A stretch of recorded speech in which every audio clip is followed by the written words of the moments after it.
Hi everyone. In this video I'm going to talk about how you'll get started with writing your rough draft for your humanities essay. When you click on course content, in the humanities unit there is a draft folder, and at the top you will find a template. It knows that you are to download this document and use it to write your essay on it. It's a Word document that is already set up with MLA formatting for you, so it takes away some of the work.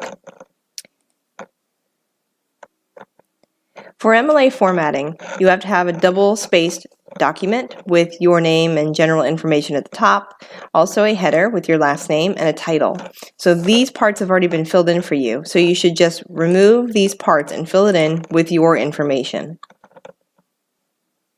You also want to give your essay a title that reflects what the essay will be about. When you're ready to begin writing your essay, you just click on the text here and hit delete, and you are ready to begin your essay. When you're writing a short essay that only requires about 600 words or more, then you don't really need a very long introduction. It's only appropriate to have an introduction that's about 4 to 5 sentences, and that final sentence will be the thesis statement. When you're ready to begin the next paragraph, you just hit enter one time on your keyboard and indent if needed. But if it already indents for you, then you're ready to begin the next paragraph, which should be about techniques. When you begin your first paragraph about techniques, you want to begin with a topic sentence. The topic sentence should address the subject and also tell exactly what will appear in that paragraph. Because I'm going to talk about 2 techniques, I need to list them both in the first sentence. Then, when I talk about the techniques, I have to talk about them in order. I will first discuss all the lines, and then I will discuss the shapes. These will be in one paragraph together because the topic sentence contains both of them. The general rule of thumb is that a body paragraph will be twice the size as the intro paragraph. So if the introduction is 4 to 5 sentences, the body paragraph should be at least 8 to 10. You want to be specific and detailed when you're writing your body paragraphs. Again, just like we talked about in the previous weeks, when you're talking about colors, don't just list the colors, but say exactly where they appear. When you finish your paragraph, you never want to end on the example. You want a wrap-up or concluding statement that mirrors the topic sentence. It should list the types of techniques that were addressed and make a final statement about the idea that was presented. Just like it's shown on your outline, the third paragraph will be the paragraph that discusses the meaning. Once again, you need to start with the topic sentence that first gives the meaning that you're going to discuss, and you're going to follow that with evidence and examples that support the meaning, whether that's coming from your interpretation or all from the research. Either way, don't forget you do have to incorporate at least one database source in this section that helps demonstrate the meaning that you're trying to talk about. Don't forget that whenever you use your research source, you have to document it with the in-text citation. And that citation should match whatever source is on your Works Cited page at the end of your document. And once again, you never want to end on the example. You want to wrap up the big idea one more time. The conclusion paragraph at the end will be 4 to 5 sentences, just like the intro paragraph length. It's going to repeat or reiterate the main ideas you discussed, which will be the techniques and the meaning, and you can also make a final statement about the art piece at the end. Just make sure you don't fall into using first person. You have to go third person only, so no use of I, me, my, we, are, us, or any second person such as you or your. At the bottom of the document is the works cited. So here you are going to place a minimum of 2 things. First, you're going to have your artwork from the artwork selection assignment. So you created a citation just for the image that you chose.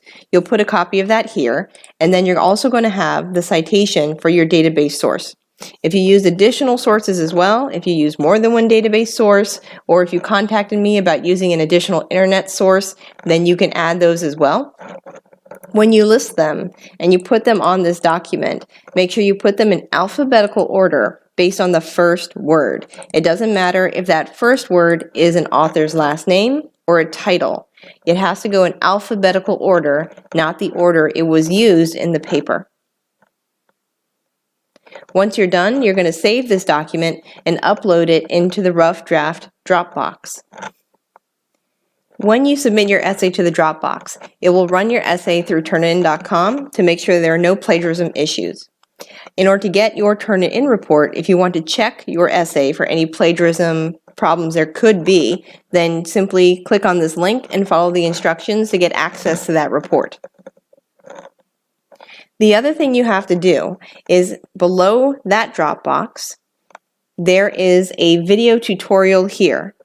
And you have to also submit your essay to an online tutor to get some feedback so you can improve upon your essay for next week.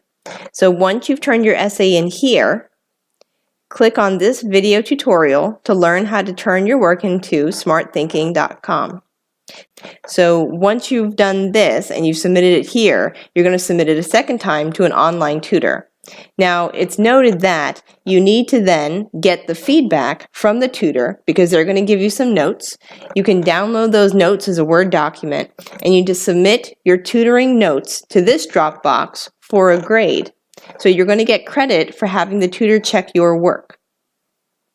The tutoring feedback due date is listed right here with the Dropbox. Please just keep in mind that it can take a couple of days to get the tutor feedback. So you want to turn in your rough draft to the tutor right away as soon as you finish writing it. That way you get the feedback in time to turn it in for a grade. To get to the Smart Thinking tutor submission, all you have to do is go to the course homepage, scroll down, and you'll see Online Tutoring Smart Thinking here. And this is where you'll go in and you'll go to the Essay Center or the Writing Center, sometimes it's called, but you'll submit your essay. It might ask you for instructions for the assignment. You can provide them with a copy of the outline assignment because it has the requirements on there so that they know what they should be looking for. Now, if you're working on your essay and you're struggling with the content and you want a little bit of feedback, don't forget you can always email me. I'll read through as many essays as I can based on what ends up in my inbox. But just keep in mind that because I do have multiple classes, that's why we also have the on-campus tutors to help you.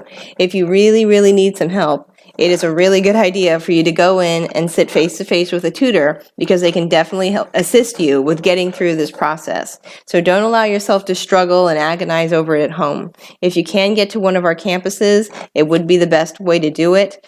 They are open usually until sometimes 8 or 9 p.m. at night, even on weekends.